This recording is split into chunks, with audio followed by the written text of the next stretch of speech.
Hey guys, Billy Campbell here with Hog Power Sports in Savannah.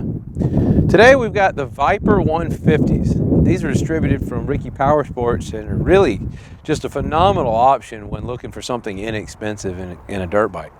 They're very simple machines, but there's a few little tricks that we'll kind of go over. We'll start by the fact that they have full-size rims and tires, meaning these are 19-inch fronts with 17-inch rears. So different than like our Apollos, we're actually going to have a little bigger on here. The Apollos don't even get to this until you get into the max size. This is just going to be a kind of a standard bike. Now I'll show you one of the things here is it does have a lower seat height, especially considering the size of those tires. It's a little more of a squattier bike. The suspension's not really jacked up that much. So it offers, a standard size rider. I mean, I'm 5'11", standing flat foot on it. It offers a standard size rider to be able to really have a lot of bike while still being kind of, being able to touch the ground here. You can see if I sit on it, I've actually sunk it down to the point to where I'm just completely flat-footed, hanging out. Zero reason why somebody 5 inches shorter than me probably would be fine with this bike. So you figure if I stand on my tippy toes, I come way up above it. This bike's going to be featuring a vertical piston, different than the old Honda clone engines that we have so often. It's going to be a vertical piston 125 engine. It's going to be a 1 down, 4 up scenario, which is obviously standard. However, so many bikes, especially when you're talking about Apollos and stuff, other bigger names in our industry, they don't, they typically don't have that until you get to the bigger units. One thing about this bike, and this is like everything that we sell, we really try to go in and figure out what makes this bike better.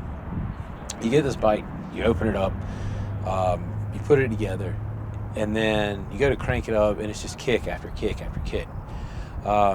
So when you do finally get it kicked, number one, you've got a worn out leg, but you'll have to fight the choke and keep figuring it out. But by the time you get it good and running, you'll go to take off, and all you hear is a doo coming out the air filter. It's just, it's very underwhelming. The bike comes with a 92 jet in it. We changed that out to a 115. Think about the difference in that. 115 from a 92.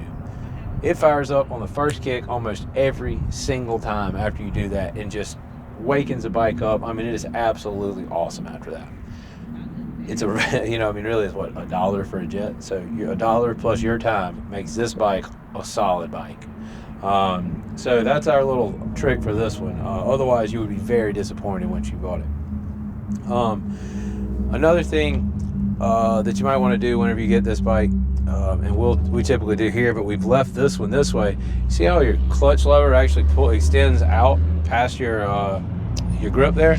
You always want to bring those back in. They come with some pretty long clutch levers, so you'll want to bring those back in, and make sure you do the same with your brake on your right side. Other than that, they're pretty simplistic bikes. There is no key to this bike, just a simple kill switch over here. So that means no battery and minimal electronics on it. You're going to be featuring a plastic fuel tank here. A fuel tank's going to probably be about a gallon and a half, which will allow you to go a pretty good distance, especially at the speed this bike's going to go. As far as speed, I'm not 100% on the top end, to be honest. I would say somewhere around 55 would be a safe bet for speed on this bike. The way it does come with this, with sprockets, the size that they are, it's got plenty of pep to do what you want to do. It's going to be able to be kind of a full range, enough torque and enough top end. It's not set one way or the other. So it's definitely going to be a good all-around bike.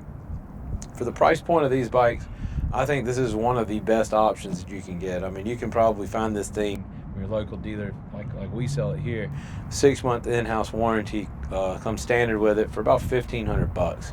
I don't know where else you can get a 150 with full-size tires, assembled, ready to roll with a factory warranty, or with an in-house warranty actually, for that kind of price. It's just a really good bike for that.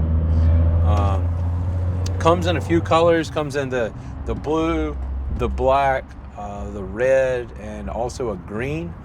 Most of them are all going to have black, and then you're going to have your accents. So they're going to have white and blue on this one, or white and gray, as you see over here on this other one, for the black version. So the cool thing about these, I feel, also is that they do have some pretty oversized disc brakes in the rear. It's a lot bigger than you would expect to see. And one other thing that they have right there near that brake is they've got the notches here, so you can see exactly where your chain location is. I feel like that makes it really simple. It's a very inexpensive little extra piece, but very, very, I guess, nifty would be the right word to say whenever you are adjusting your chain. Overall, simplistic bikes, really good value. One little tweak, and it's just an absolute beast of a bike, and going to be very reliable too. So this is the Viper 150, distributed by Ricky Power Sports, available at Hog Power Sports here in Savannah, Georgia, and Columbia, South Carolina.